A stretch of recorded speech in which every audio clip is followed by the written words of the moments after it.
Morning, everybody. It's Proctor here, and today I bought myself a birthday present yesterday for today, and it is a 2001 Audi A6 2.8, magnificent car, right next to the Honda.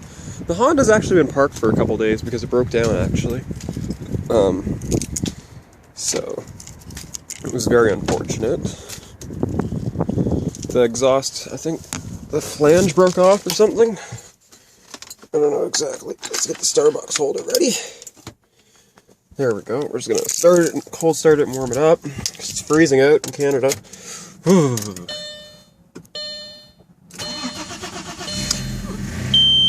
Okay, it started. That's a good sign. Better check the oil level. I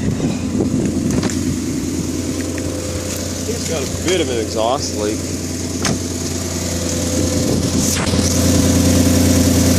Yeah, a little bit. Oh well. It's all good.